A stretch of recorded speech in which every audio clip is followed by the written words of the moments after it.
Madam President, we often consider difficult, complicated issues in this chamber. Happens all the time. In fact, if it's not complicated, we sometimes wonder why we're devoting time to any particular matter. Very often, these are issues that don't enjoy consensus among the American people. We might have a degree of consensus over the existence of a problem, but 1,000 different ways of tackling that problem. In other instances, there might not even be consensus on whether a problem exists or what that problem might be. This is not one of those moments. This issue could not be simpler. American elections are for American citizens. This is an assertion that's so elementary that its controversy is itself the only remarkable feature. 83% of Americans support voter ID. 83%. Out of 100 people, 83 of them believe that we need that. That's 95% of Republicans, 71% of Democrats. That's still 71 out of every 100 Democrats who agrees with us. Now think about that for a minute. How many issues in this country unite 83% of all Americans? You know, this is one of them. For months now, I've been working with colleagues, working with President Trump and with citizens across this great country. Citizens who have rallied behind this effort in numbers and with a degree of intensity that I have not seen in my entire time in the Senate, and I'm now in my 16th year here. Now, all of them are begging us to pass the Save America Act. Not in a nonchalant, haphazard fashion, but instead in a way that indicates they really feel it. They feel it strongly, in fact. They understand the need for this. And I've heard one thing over and over and over again, Madam President. Why would anyone oppose this? Who would oppose the notion that only American citizens can vote in American elections? In this room, I can't imagine any of us would think that we, not being citizens of the United Kingdom, or of Yemen, or of Japan, or of the Philippines, could vote in elections in any of those countries. Why? Well, because we're not citizens of those countries. If we happen to visit those countries, would that change anything? No, not a thing. What if we lived there for a few years, but didn't become citizens? Still not. Still makes no difference. If we're not citizens, we wouldn't dream of being able to vote in their elections. Why should American elections be any different? Why should someone who is not a citizen of the United States of America be able to vote in a U.S. election? Well, of course, they shouldn't. Look, the Save America Act takes those dynamics into account, and it says something very simple. It says that only American citizens should be able to vote in U.S. elections, and it does something very important. It makes it easy to vote and hard to cheat. You need both of those ingredients to have a good election. It's got to be easy to vote and hard to cheat. You can achieve both at the same time, just as you can chew gum and walk at the same time. But this is a whole lot more important than being able to chew gum while walking. In any free society that purports to have a representative government of any form, especially in a constitutional republic like ours, you must have both. You can't cut corners on either one. That's common sense, and yet here we are. Now, if you don't accept that only Americans should vote in American elections, then what exactly are you defending? Tell us why you want to make it easier for non-citizens to vote in our elections. But so far, what we've heard from Democrats is not that. What we've heard from Democrats here in the United States Senate chamber. And I say here in the United States Senate chamber because that's different than Democrats nationwide, more than 7 out of 10 of whom agree that we need reforms like what the Save America Act would bring about. It's only here in the capital city of this great nation. It's only here in this building, in Congress, in the House of Representatives, and in the Senate, that this is considered volatile or somehow unacceptable by Democrats. It's only these Democrats who inhabit these hallways who serve in these two legislative chambers that regard this as somehow phenomenally controversial. And what we've heard from these Democrats here is nothing but fear-mongering and outright lies. Now, whether they themselves know that they're lies or they're just believing lies others have told them, that's a topic for a different day. I'm not going to try to vet that out here. None of us can know what any other person is thinking or feeling, but I can assure you that these are, at their core, the product of fear-mongering and of lies. Now, they've told us that requiring proof of citizenship to vote in U.S. elections is somehow, quote-unquote, racist. The minority leader himself called this bill Jim Crow 2.0. Wow. What an accusation. What a crazy, absurd, ridiculous, and frankly insulting accusation. I think he owes the American people an explanation as to how requiring proof of citizenship to vote is tantamount to racial segregation laws. Racial segregation laws under the banner of Jim Crow that the Democratic Party itself forced on a substantial portion of the American population over many decades in one of the most evil legislative tirades in American history for a prolonged period of time. Why he would want to draw any parallel to Jim Crow is beyond the ability of this senator to understand. I don't get it. And frankly, the American people aren't buying it, nor should they.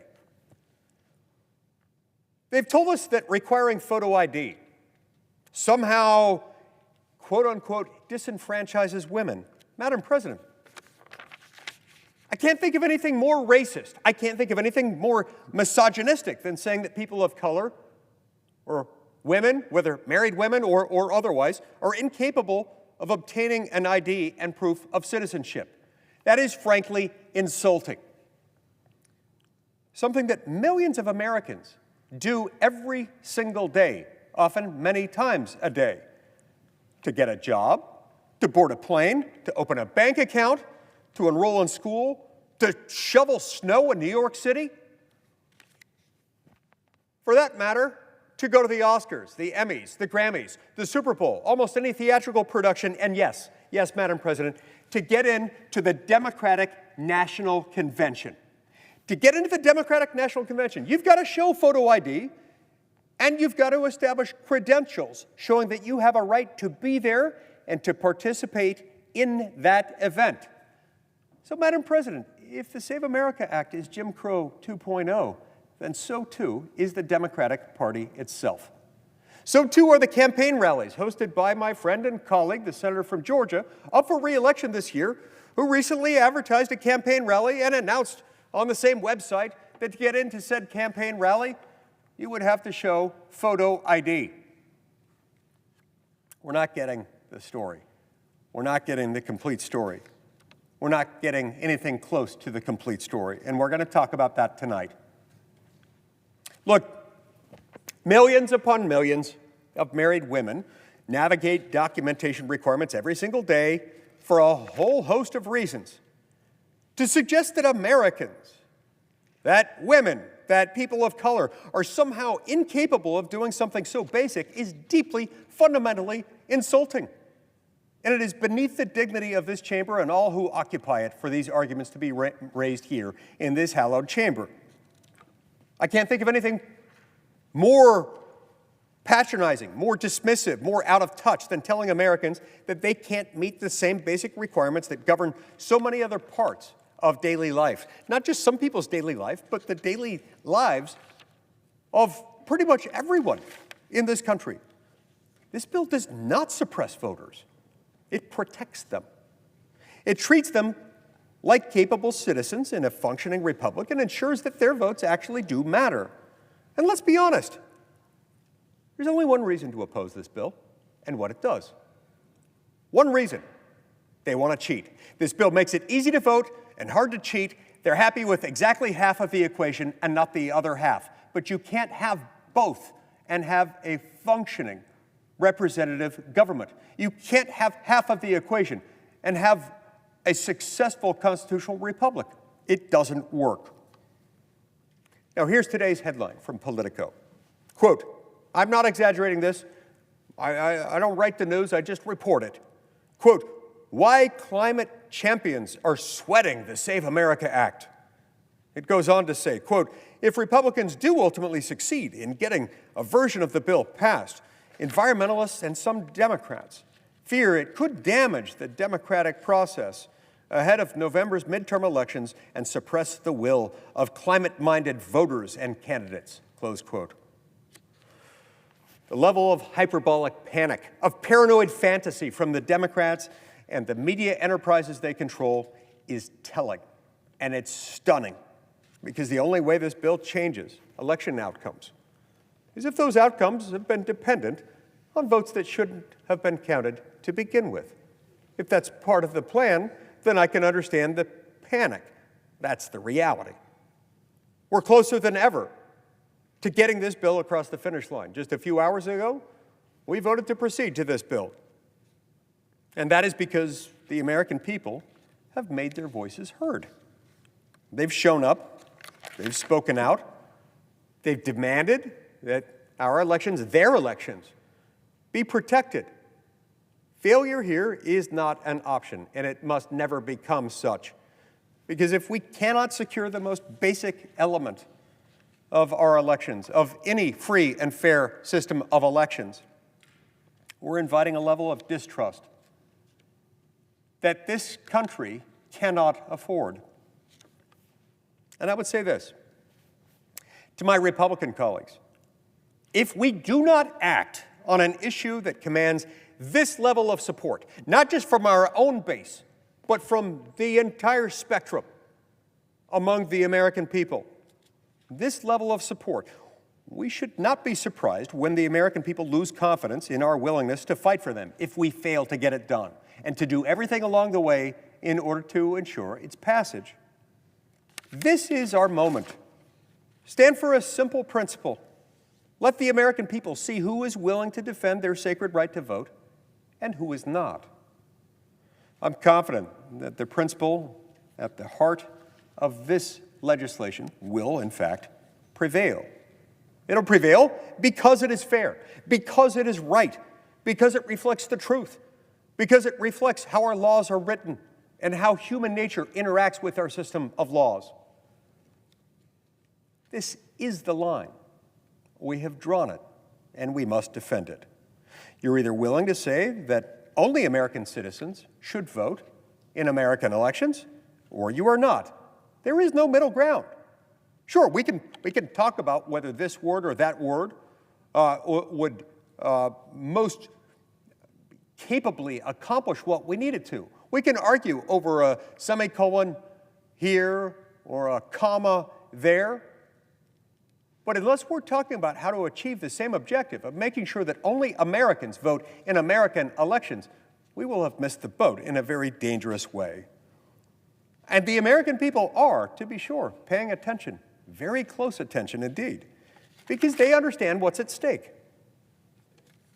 They understand that if their vote is diluted, it is taken from them. If their elections are compromised,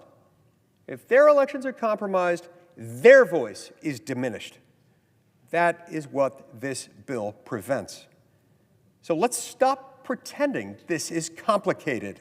It is not. If you believe, as I do, that only American citizens should vote in American elections, then this should be the easiest vote of your entire legislative career. Not just that which has passed already, but that which you are likely to see ever while you're here. Now, sure, there are all sorts of votes about, recognizing National Sofa Care Month, or this or that awareness resolution. But in the world of actual laws coming into being in this chamber, you're not going to find something much similar, much more true to this principle of being clear, of getting the message right, than this one, of this being a very simple equation. We have to get this done, and we have to get it right.